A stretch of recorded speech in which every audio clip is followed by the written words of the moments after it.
I'm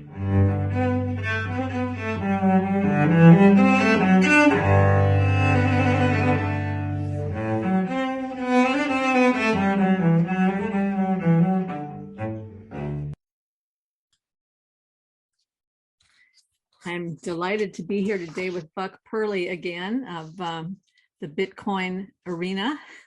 I've learned a lot from Buck about Bitcoin and still don't quite understand it. But today, Bitcoin is not our topic. Today, our topic is something that Buck wrote on Twitter that really engaged my thinking apparatus.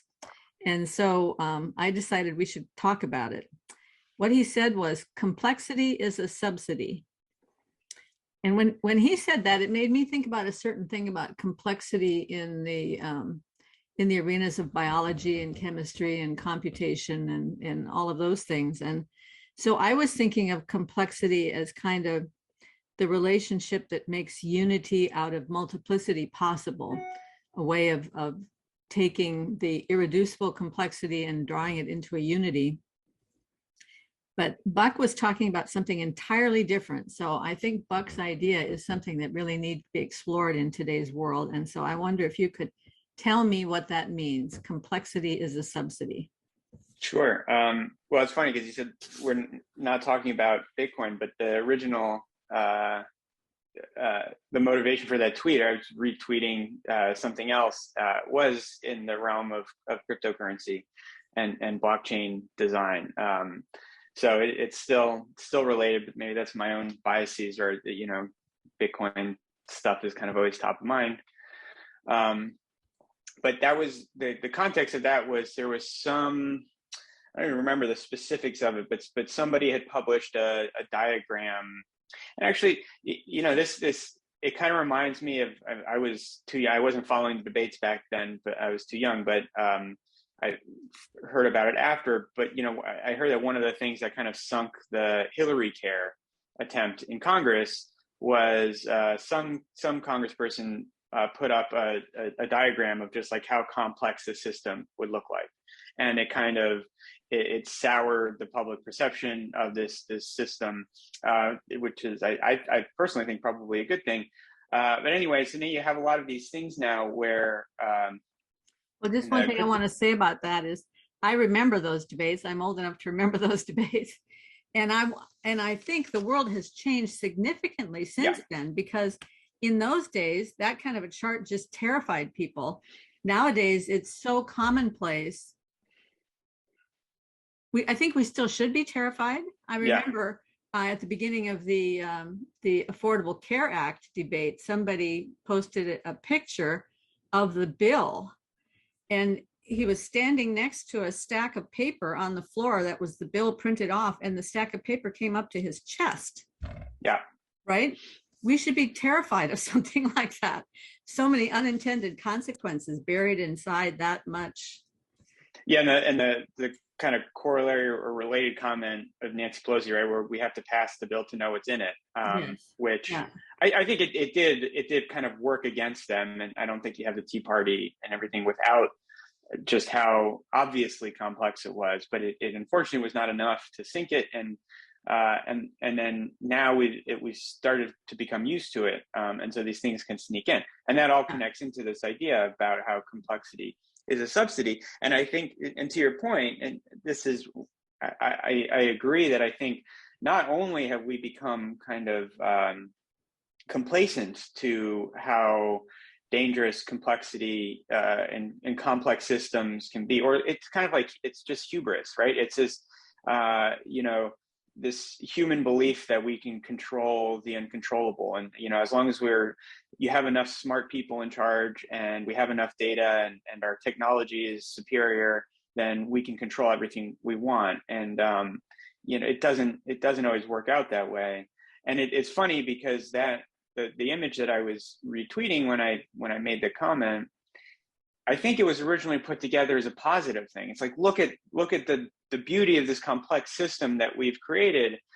But I think not everybody sees it that way, and certainly I don't. And I see something like that as like, there's no way, and this is Hayek's knowledge problem. There's no way that a single individual or even a group of individuals collaborating together could properly understand a system that complex.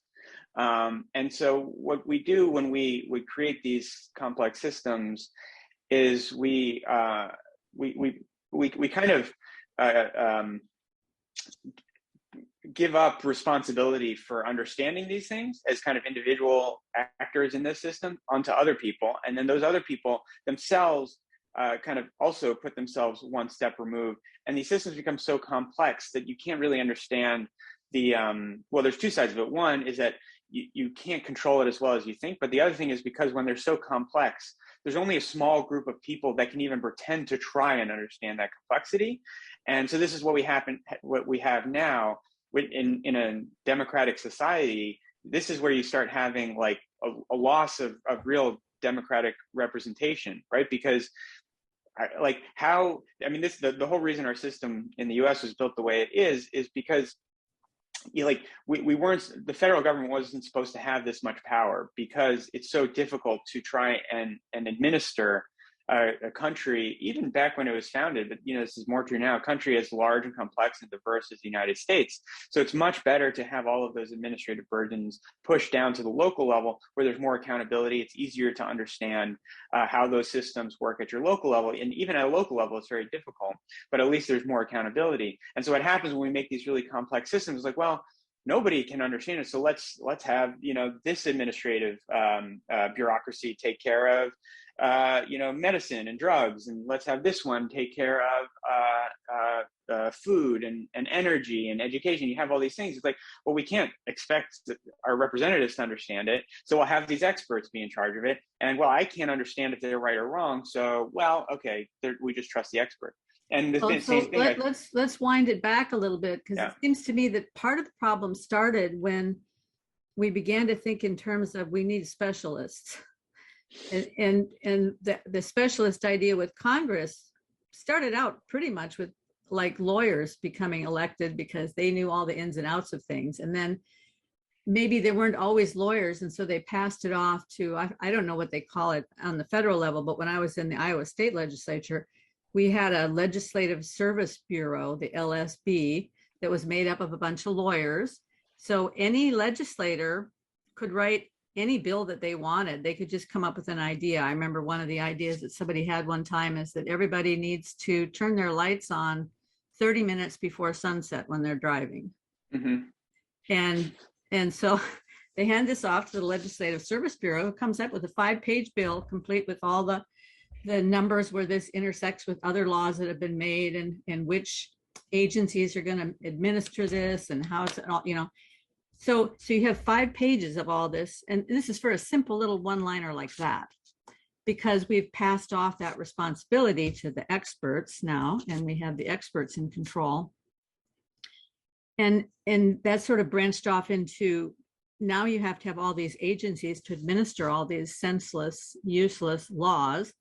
And on the other side, what we've done with knowledge is we've gone off into all these little silos where everybody's an expert in one little thing, but very few people have the overall command of just a generalized view of the world. And we've gotten ourselves in a pretty big pickle that way, I think. But I was curious about that thing that you posted. You posted the picture of all this, this very complex diagram, and it's, each little box is colored and it's labeled, and it looks really pretty and interesting. And you can think, wow, yeah, that's amazing. It's like looking at the inside of a cell or something. But then you made this comment about complexity being a subsidy. And I felt like I could hear underneath what you were saying that you were a little concerned about some of what's going on there in terms of how it impacts people who are less knowledgeable and perhaps people who are less able to navigate things like this. And it sounded a little bit like a negative of what might be buried inside of Bitcoin. Was that part of what you were thinking, or is it not related to Bitcoin at all? Yeah, that diagram was not Bitcoin. It was one of the things I thought that was a Bitcoin thing. So that made me so puzzled as to why you had pinpointed that. Okay.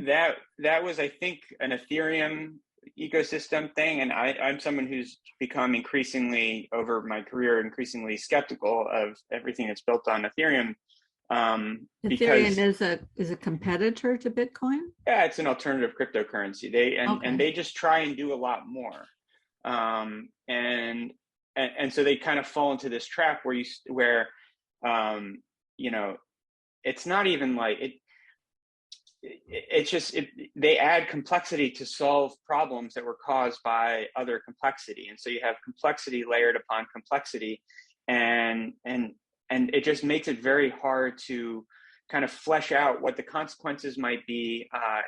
You start to have difficulty in managing accountability because of that complexity as well, because you don't know really who's responsible or who made a good call or a bad call, or whether some update is good or bad, or like, did this update cause this other problem that we're having now?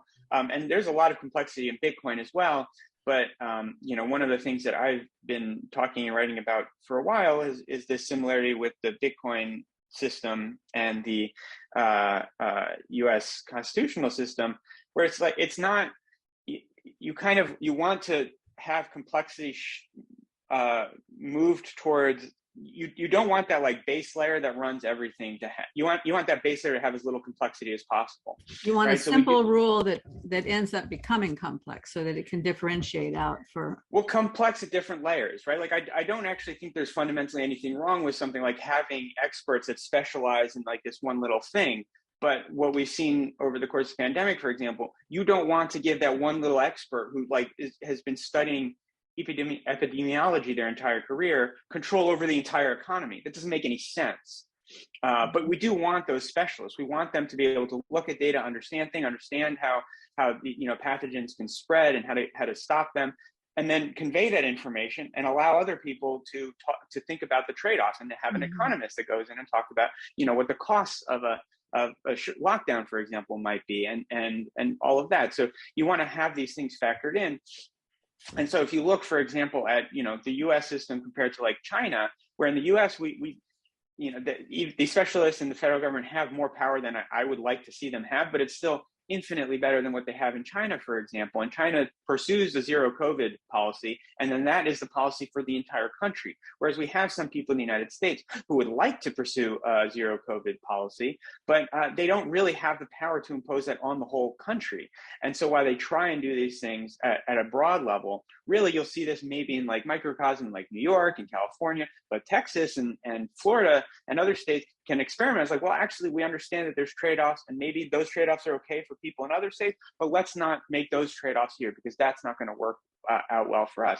And so I think the same thing kind of happens, or should happen in blockchain systems. You kind of want the base layer to be relatively simple. I mean, in Bitcoin, while there's a lot of complexity there, it is relatively easy to understand like how this it's easy to kind of explain. You can hold in your mind an individual the basics of how the kind of incentive structures around Bitcoin work. There's an issuance structure about how many new Bitcoin are minted every 10 minutes. The total supply of 21 million Bitcoin that will ever be created.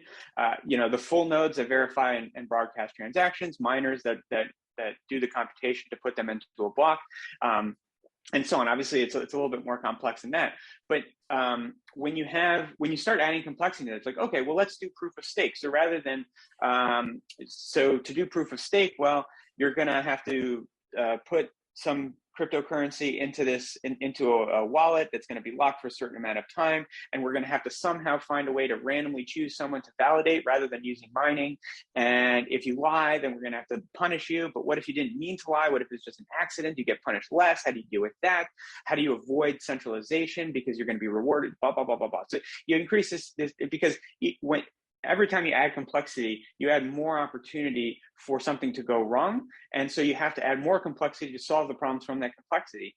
And then this is where the subsidy part comes in, is that, well, the only people that can solve those problems are the ones that created the complexity in the first place, right? I remember and everybody else gets caught in the crossfire of the coercion of trying to keep you in your lane.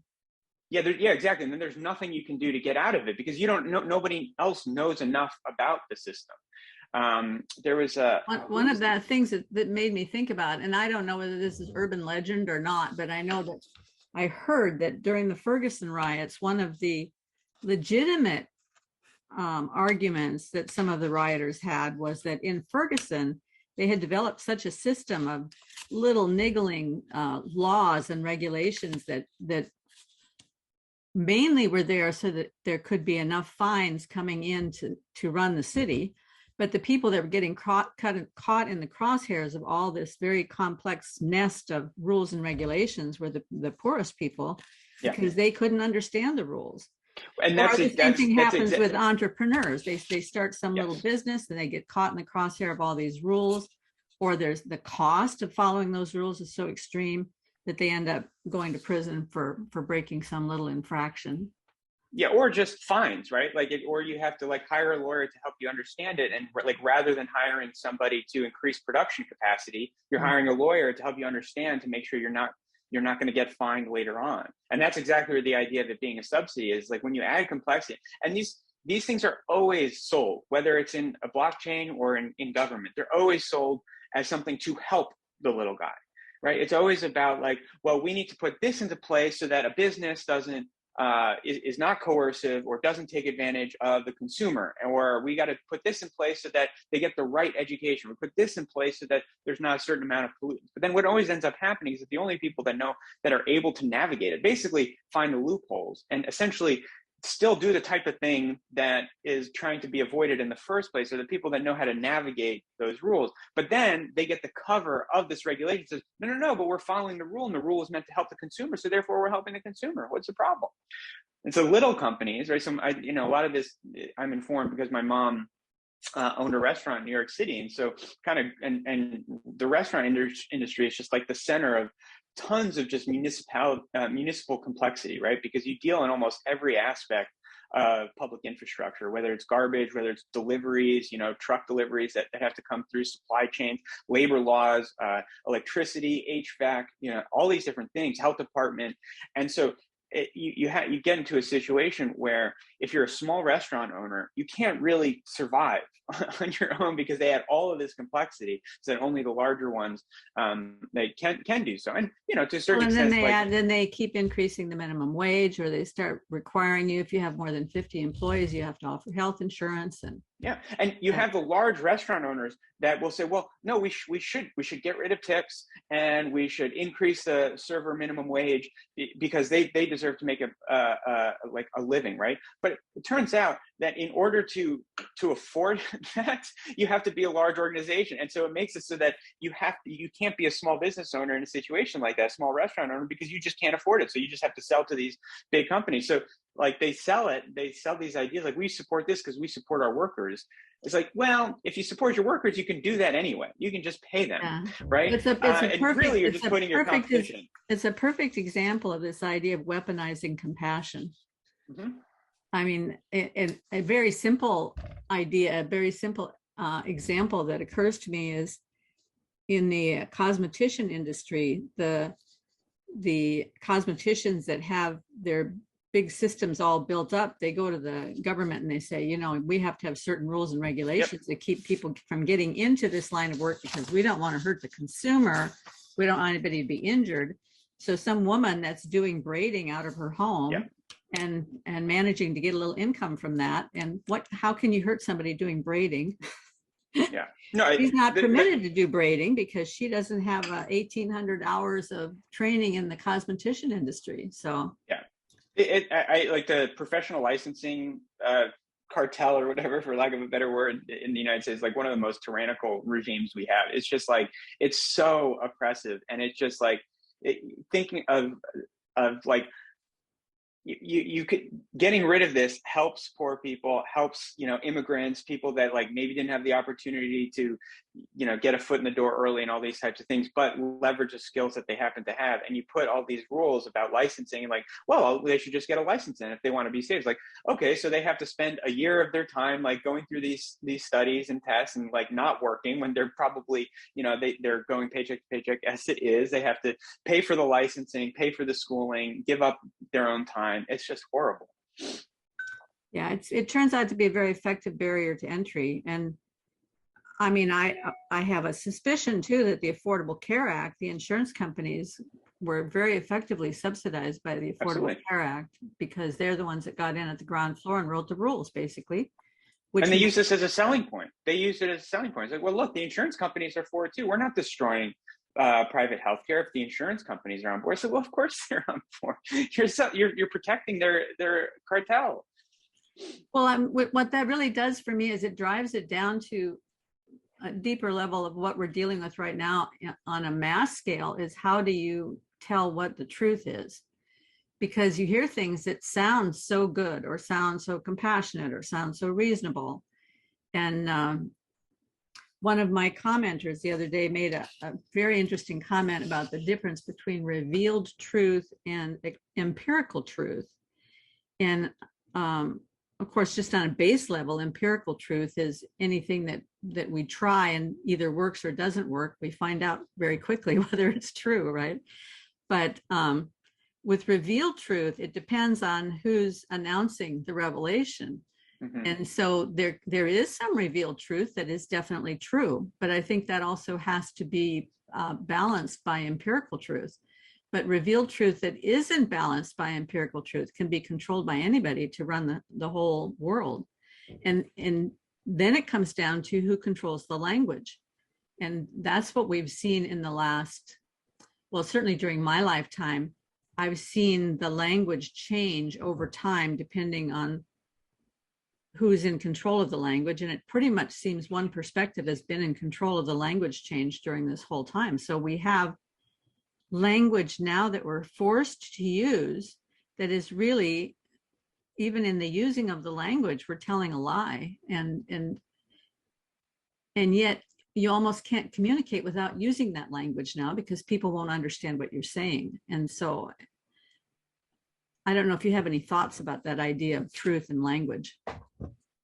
Yeah, I mean, this is something, I mean, Orwell was writing about this, 100 years ago, and he had an essay on the English language and how just lazy use of it can be dangerous. And if, that was just a big part of both Animal Farm and 1984 was how language can be used to control people. So, well, do you see that happening today? I don't think it's quite that bad. I think as troubling as certain trends are in the U.S., we still have the First Amendment, and we do have freedom of speech, and the protections of freedom of speech are still actually probably greater than they ever have been. And so that's a good thing. We had other different types of norms that existed in previous generations, whether it's now people curse a lot more freely now, and even on TV than they ever used to, and there were just cultural norms around language before on that. So some of it is just a natural change. I think as long as I fear the government specifically that comes in and says what we can and cannot say. The cultural norms, we just have to fight back against it. And I think we do. I'm partly colored just from my time living in China, because that they have an effective control on speech there. I just saw this story recently about how there was an edited version of Fight Club that was released on some streaming service in China. And Fight Club's a movie from the 90s, and it's kind of about a very subversive group of people that are trying to undermine the whole financial system. And they changed the ending so that basically the heroes, or really the ones that are trying to subvert the system, end up bungling it, and they all get caught by the police and put in jail, which is not how the actual movie ends. Just semi spoiler alert. I said, they just totally changed that. They remade the movie and added just to change ending? the ending. I don't know how they changed the ending. Well, I said, it must be some high tech that could just take a movie. Those are getting better now. It's possible that they maybe just cut it early and then just have I should check out what they did. But then they do. This is something that they do. And I think one thing that is concerning is how we have let Chinese kind of propaganda bureaus dictate what private companies in the US should and should not be saying, and private citizens even. Again, that's less concerning to me than our own government doing it, just because I don't know what the alternative is. Companies should be able to do what they want to do and target what customers that they want to target. But I'd like to see more people publicly speaking out. That's an interesting thought right there, is to what extent we've allowed private companies to dictate language. And yes, I agree with you. They're private companies and we're customers, and we should, but in many cases we have nowhere else to go because we've built these silos. We have the silo for search, we have the silo for video distribution, we have the silo for social media. But it's not as siloed as we make it out. Again, in China, you literally do not have any alternatives because they are sanctioned essentially by the state. Whereas here, it's like, yes, there is market dominance, but I don't use Google for search. I use DuckDuckGo. DuckDuckGo exists. There was a whole thing about the censoring of the Hunter Biden story during the last election, and that was bad. But everybody heard about the Hunter Biden story. It's not like that that was completely erased. And that type of story does get erased in China. Like, there are things that just people do not know or hear about in China. Like, they won't know about the stuff that's happening in Hong Kong. So don't some of our tech companies even enable China to make this stuff go away? They might, but again, like, they're only doing that because the government there is asking and supporting it and not letting any competitors. Like, if you wanted to be a competitor to any of our tech companies in China, the government in China would just stop you. But here, if you wanted to spread the story, if you wanted to talk about it, then that can still happen. There are still means to get around that. Like, your emails will get blocked in China if you are talking about certain topics. That doesn't happen here. We have alternative email systems. So it's not great when the private tech companies do that. But again, I don't know what the alternative is. Do we have legislation then, a government that says what a private company can or cannot block on their platform? I don't want that, because that invites the type of system that they do have in China. And so the best we can do is just keep on talking about it, and that we can do. So, well, and I think maybe that's the most important thing, is that we each make a commitment to speaking truth in whatever situations we're in, to the extent that we can, because you're young, and so you don't have the historical trajectory of being able to see. So maybe things don't look so bad right now, but when I look back at when I was 20, the difference between then and now is it's like we're in a completely other world now, and we're much closer to 1984 than we were when I was a young person. So yes, we still have means of recovering from this, but as you said, it often requires hiring a lawyer and protecting yourself. So why would we allow things to get to the place where, in order to just have the rights that we always had, we have to arm up with lawyers and start navigating? But I mean, that's always been true. That's always been true, though, right? I mean, the ACLU had to fight to let civil rights activists march, and that's actually, you don't need that as much anymore today. So, and I think just in terms of like legal precedent and legal protections, it is actually a lot better than it was. I think culturally, we are maybe not. I mean, part of the problem is actually the left kind of used to be the free speech side, and the right to conservatives were less so. But that was more, the motivation was for maintaining cultural norms, and so the control of speech that there used to be didn't seem as problematic in many respects, although there were some problems with it too. And now the free speech side, the side that used to be for free speech is now against free speech in many ways, and they're trying to do it in a way that seems a little bit more coercive and manipulative. And that seems like, rather than preserving society, they're doing it to try and destroy it and undermine it. And so that, from that perspective, is somewhat concerning. But in terms of just like at a superficial level, kind of what's happening, it's not totally new. And I do think the legal protections are much greater. Right. So Also, you brought up a really interesting point there when you said that some people might be doing what they're doing on purpose to undermine things. If you go back to this idea of complexity is a subsidy, do you think that there are times when this complexity is manufactured in order to undermine the rights of, I mean, did it just happen that small restaurants have a difficulty navigating the system, or do you think that the large restaurants had, or that there was any ulterior motive on anybody's part that we ended up with all this complexity? Is it just an accident? Is it an accidental outcome of just the growth of population in this country? Or do you think that there are people that have introduced complexity in order to create baffles in the system? I don't think it's as malicious as that. I think it's, in some ways, a lot of it is probably deliberate, but I think most of the people that introduce it, it's not to, they might think that they're helping people, or they're thinking like, if I do this, it empowers me more, but it'll empower me to help people move society in the right direction, right? Nobody views themselves as a villain in that light, right? Like most people, when they do stuff, they think it's everyone likes to think they're doing stuff for the greater good, right? Like, the extreme example, and this is something else that I've heard Jonah Goldberg say, is that, the Nazis didn't see themselves as the villains. We all think that way now in retrospect, but that's not how it was then. Obviously, they thought that they were working for the greater good. They were going to bring this great peace to the world. It just needed to be under Nazi control in order to get there. And same for the Soviet Union. There was the international world order, but it was for the greater good. It was for the workers and the proletariat.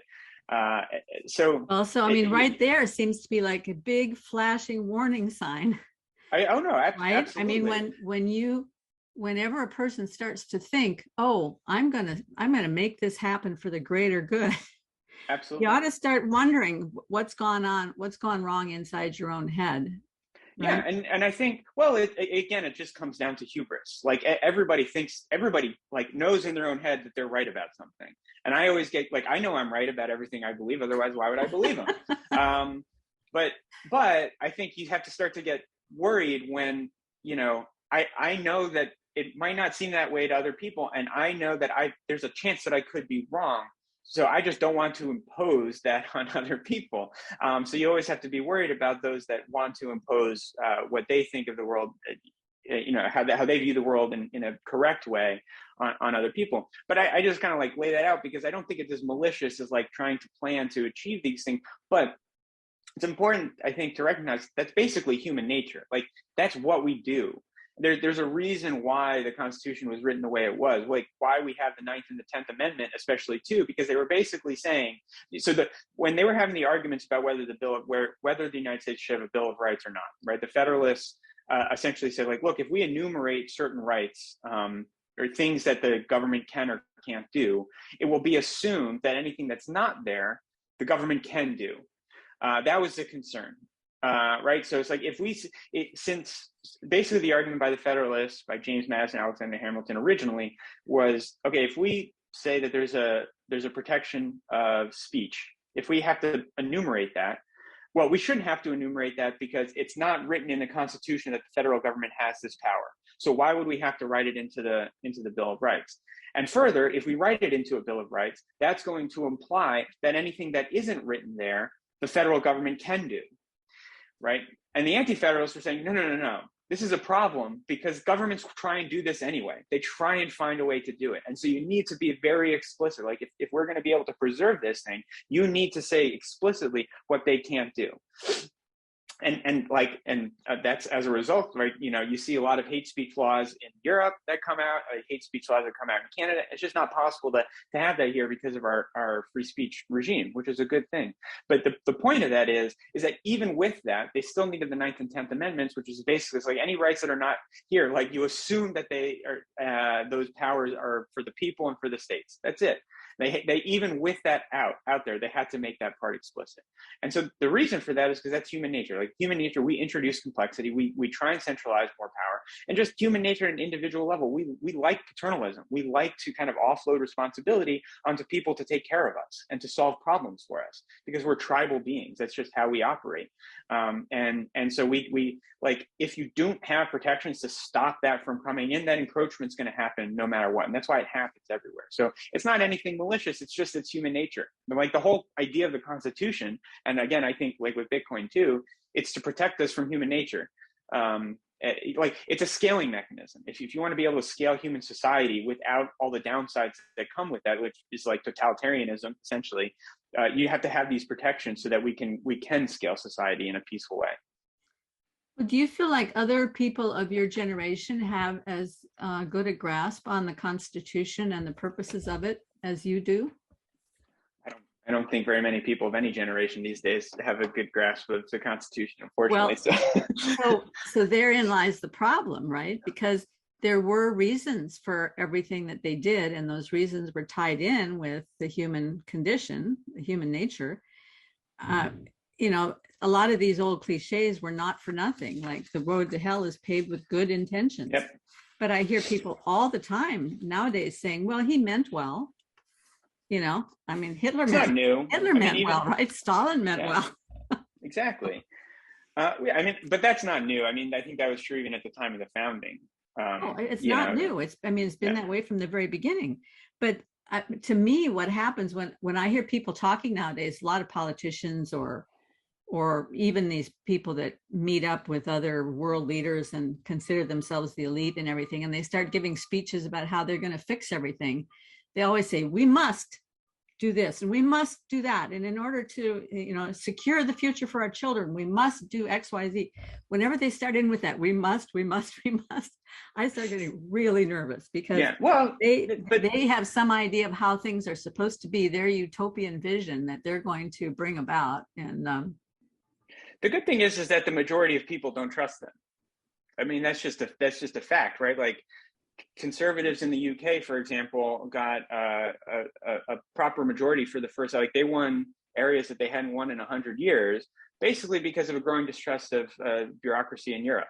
That's a huge change. I mean, if you look at the approval rating of places like the CDC in the US, of Joe Biden, of all these things that they're trying to do, I mean, it's, in the mid to low 30s at best. Like most people just don't trust it. And this is like a diverse group of people, all races and ages and genders. And so it's not like the problem is that the people that do trust those people, they're all part of the same elite, and they all tend to control they have the means of distribution of information, at least large ones, right? And so, but even so, like you look at like Joe Rogan, like the number of people that listen to his podcast outstrip any program, like combined, all like major like the primetime news outlets combined. Like if at best, like the best of like Tucker Carlson gets like 2 million, and then all the rest you can combine maybe another 2 to 4 million. That's still less than the listenership of a single episode of Joe Rogan,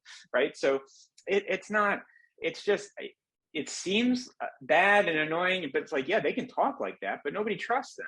And the nice thing is, one thing that kind of gives me hope is that I think before the United States, although the UK has this to a certain extent too, because they have a culture of it, but it wasn't as like formalized. But the United States we have a language that allows us to speak about these things in a way that didn't really exist before in human history, right? And so even if you look at the civil rights movements in the United States, right, like one of the reasons why Frederick Douglass and Martin Luther King in particular were just so powerful and convincing and have stood kind of the test of time is they spoke in the language of the founding of the United States, of our own Constitution, right? And that's not something that ever existed before. And I think that gives me hope, is like now we have a means to talk about these things, and we have something to look back on and say, hey, maybe what went wrong is we're not like that stuff was working and we were constantly improving. Now we're going in the wrong direction. Maybe we want to, go look at those things that were helping us to improve. So, I mean, I think that's a positive thing. Do you find in your circles that you have an opportunity to talk about the principles that are in the Constitution and educate people? And well, I mean, educate sounds is a little bit top down, but I mean, are there opportunities to kind of maybe wake people up a little bit to some of these constitutional principles? Yeah, definitely. I mean, I think just in Bitcoin circles in particular, I mean, this is another thing I'm like skeptical of. Ethereum community tend to have like a lot more of a technocratic, globalist type of view of things. And so it's not the whole kind of cryptocurrency. This is exactly why I shared that diagram, because there's this sense like, oh, don't worry, we'll solve all your problems. We'll put it on a blockchain and you won't have to worry about anything anymore, which I'm very skeptical of. But I found more, and maybe this is why I find it more appealing in people that are closely associated with Bitcoin, there is an appreciation of these principles.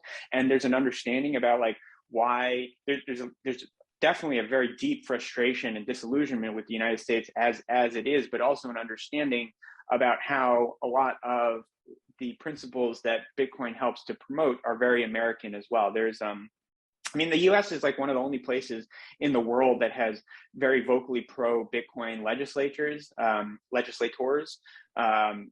People that there's the junior senator from Wyoming, Senator Lummis she owns Bitcoin. She talks about it. She's promoted legislation. This is not something that's happening really anywhere else. And I think that's important. There's actually a local Austinite, there's a group of people that just put out a book called Bitcoin and the American Dream as an attempt to essentially educate primarily people in politics and on both sides of the political spectrum about Bitcoin and how it can help in doing the things that they say that they support. But also like how it connects to these ideas. So there is an interest and an understanding. Again, it's like the reason why that type of stuff I think happens in the US, like there's people all over the world that are interested in Bitcoin, but it's only in America where we talk about like how it contributes and helps and promotes the types of ideals that are connected with our founding as well, right? Like the German Bitcoiners aren't talking as much about how like this is like part of what it means to be German or German principles. It just happens to support the principles that they also like. And I think that's something that's unique here. And so that means, to answer your question, I think there is an opening to talk about these things, and there is there's interest. Like that's why I wrote that article several years ago now, and people still, I'll still share it, and they find it compelling because I think it does tie those things. And there's a thirst for it. I mean, you see this again in the audience of Joe Rogan, and Joe Rogan is someone as well who's very patriotic and very, for the right reasons, and he understands these things about things that make the U.S. important. And so these philosophies, it's not any sort of nationalistic thing. It's just like, no, these are universal principles that just happens to be kind of embodied in our founding ideals. Whether or not we always live up to them, I think is a separate question anyway. What sounds to me a little bit like you're drawing, I mean, this is what I'm implying from it, I guess. If I look at Ethereum and Bitcoin, Ethereum is a little bit more, here, we'll solve your problems for you. And Bitcoin is going to require more responsibility, personal responsibility to solve your own problems. Is that going to put Bitcoin, even though Bitcoin is very admirable in that regard, is it going to put it at a bit of a disadvantage? Because as you said, we all are paternalists. We'd like somebody else to take care of things for us. Yeah, I mean, there is Bitcoin is at a severe marketing disadvantage because it just doesn't appeal to human ambition and human imagination as much as the other ones. So Bitcoin kind of came out and it's like, oh, this is exciting, programmable money. And then other people are like, well, we could do all this other stuff with it as well. And we can have voting systems and we can do, distributed databases or like storage and NFTs and ICOs and blah, blah, blah, blah, blah. And that's like exciting, like cool, like, oh, we can do this.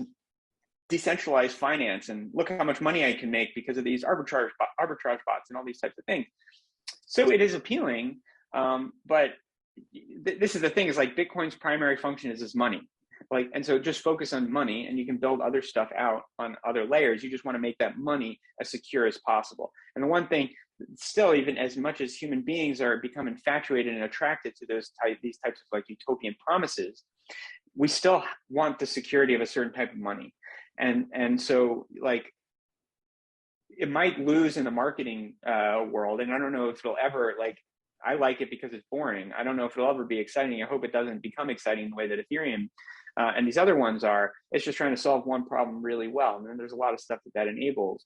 But like people, especially in countries where, you know, they are at risk of just kind of government collapse, or, you know, whatever you would call what's happening like Venezuela, for example, they've historically always, they'll try and accumulate gold. Like that's how you just protect yourself. And so Bitcoin as a platform for protecting freedom and sovereignty and all that sort of stuff, it's not going to go away, because there's people that will always want to have that as like a safe haven to ensure that they can protect their family, protect their wealth. And so, yeah, you know, I try not to focus too much on winning or losing kind of like the marketing battles, although like sharing that diagram was just like, beware, like because this is the thing too, is that like I think Silicon Valley has kind of just made us so obsessed. We now love this idea of, now we sell complexity. Complexity used to be a bad thing, but now you can say like, well, look at this amazingly complex system that we've designed and we can solve all these problems. And it's like, okay, now that's going to be a unicorn because of how complex it is. But that's a subsidy, right? Because the reason they can become a unicorn is like only Google can make a system as complicated as Google. I just don't want that running my money, like, you know. So I was listening to this really interesting conversation between Lex Friedman and Alex Gladstein. Gladstein, and yeah. Alex said something that was pretty cool. He said Bitcoin is popular with some governments because they see an opportunity for the numbers to go up. They see an opportunity for, or even for some like big hedge fund guys or whatever, to make money out of it. So they see this, he called that NGU, numbers go up. Yeah. And then he said, but there's a Trojan horse because the FGU is hidden in there, the freedom go up. Then they don't recognize that when they popularize it more and more and more people who are not at the top echelon get involved, then they're also going to experience that freedom of knowing that they have a secure money. Yep. Right. Yeah, I mean, absolutely. I think, I mean, whether they recognize it or not, I don't even know if it's always true, if that's relevant, because sometimes you have governments that are just dealing with trade-offs. You know, it's sort of just like, well, it does no use to me to have even more control over my population if I don't have control over my own government because I'm relying on the US dollar. So they make a trade-off. Mm-hmm. But yeah, I mean, again, this is kind of like my hobby horse and my soapbox about, you know, the connection with the US Constitution. I like to point out that it's pretty remarkable that there was, I think, 5 of the drafters of the Constitution ended up becoming president, and the Constitution was designed to limit the power of the federal government and even the executive. And so I think it's really remarkable. It's the same type of thing, right? It's like, you know, they created a system so that, you know, the country could hold and grow and sustain itself. And of course they wanted power, but at the same time, they created a system that would limit the amount of power that they would hold. So that's interesting, right? Like designing and implementing a system where you could have the opportunity to have more power, and yet they didn't. They limited it, and that's a good thing. And I think it's the same here. But at the same time, like if, you know, for politicians, the incentive systems are kind of weird. It's not like normal, like businesses, for example. And so, you know, what drives a politician? You know, okay, you could have more power, but over a country that's crumbling. Do you want to have less power, but be in charge of a country that's doing better, that you know has, you know, economic rebounds? It's used as a model for other countries that want to get similar types of freedoms. So, you know, these are trade-offs and kind of weird incentives. And most of the time, these people just want to be remembered in history. And so sometimes that means like, you know, mass exterminations, unfortunately. And it's like, well, this is to help control the population. But sometimes it's introducing kind of revolutionary ideas and technologies. Which Bitcoin certainly is. Yeah. Yeah. Yeah. Well, I think we came full circle. We got back to the diagram. Yeah. So now I understand it was Ethereum that you were worried about and not Bitcoin. So I feel better. Yeah.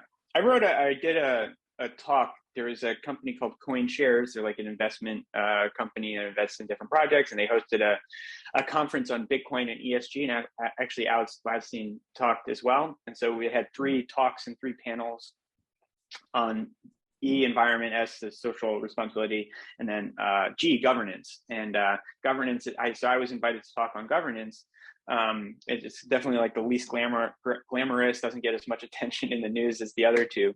But I talked in that kind of comparing the risks that you have when you introduce complexity.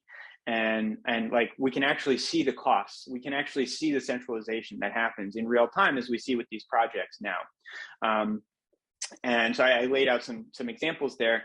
But one of the things that I kind of, the way I laid it out is essentially you have two schools of thought that are best exemplified in general in technology, and specifically blockchains. You have this, but best exemplified really by Ethereum and Bitcoin. And on the Bitcoin side, I call it the Montesquieu school. So Montesquieu being the French political philosopher in the 16th, 17th century, who wrote about checks and balances, kind of came up with the idea of checks and balances that the founders of the US, they read a lot about. And so this is the idea of like gradual change, constraining power. It's more costly to make bad mistakes than it is to stop good ones from coming about. So that, and then on the reverse side, you have the Silicon Valley school, which is best typified by the slogan, move fast and break things. And fail fast, fail often is another version of it, which is like very enticing because, this is how the giants of Silicon Valley have grown. And it works really well for businesses where you mess stuff up, but then you pivot. And like, if your server goes down, it's okay because, people can't access Facebook for a couple minutes, but you're moving fast and you're able to improve things and your system can grow and you can solve problems. And that's great, again, for businesses. But it's not really good when you're talking about money, right? Like if somebody is like a refugee that's trying to escape for a tyrannical regime, like if your money goes down for a little bit, or all of a sudden like the governance has changed and they're going to start inflating your money more, and there might be good reasons for it, well, that totally undermines the reason for your using it. And that's why, I think that's better because we want to protect everybody. Like if you have a system that's for as large and diverse a group of people as possible, you really don't want to be changing very much, and you don't want to introduce complexity. You don't want to have to rely on a small cadre of experts to solve your problems because you can't hold them accountable. Well, and when you said, I never thought about this before, but kind of the way you phrased it with the Silicon Valley model being move fast and break things. I've heard them say that, but for some reason I guess it popped into my head because I was watching listening to a historian named Kotkin this morning talk about Stalin's rise to power. And so I immediately thought about Stalin's thing about you can't make an omelet without breaking some eggs, right? Yeah. So yeah, we have to kill a few million people, but we're going to get this utopia in the end. Yeah. And, or like in China, it was like a little bit less malicious. It wasn't like with the Great Leap Forward. It wasn't they were trying to starve 30 to 50 million people. It was just like, hey, let's try this policy so that we can leap forward past the West. And like, seems great in theory, right? Like if you can all of a sudden ramp up production and have the same type of manufacturing capacity that they have in the US, great. But the consequences of them being wrong on that were so disastrous. And then again later with the Cultural Revolution. So it doesn't even have to be as malicious as in the Stalin perspective. It's just like even when you're trying to do things to help people, without those right checks and balances, when it's at a level of like a government or a money, it's just like disastrous. It's so scary. I'd rather you just don't try it. I don't care. I'll take care of my own food, please. Yeah. You got to have your foundations in place. Well, this has been great, Buck. I appreciate you taking the time to talk about this stuff. It helped sort out for me this idea of complexity as a subsidy, because I think there's a lot of places where it plays out and it's a very important issue. It's good for me because right now I'm working with the whole idea of complexity in the arena of cells and Wolfram's computational theory and some things like that, and trying to work out in my own head what the trade-offs are and the balances and whether there's some telos built into all of this. And so this has been a very helpful conversation for me to mull through some things. So I appreciate you taking the time. Absolutely. Yeah. You're so knowledgeable. Thank you. Have a great week. You too. Okay. See you later. Bye-bye. Bye.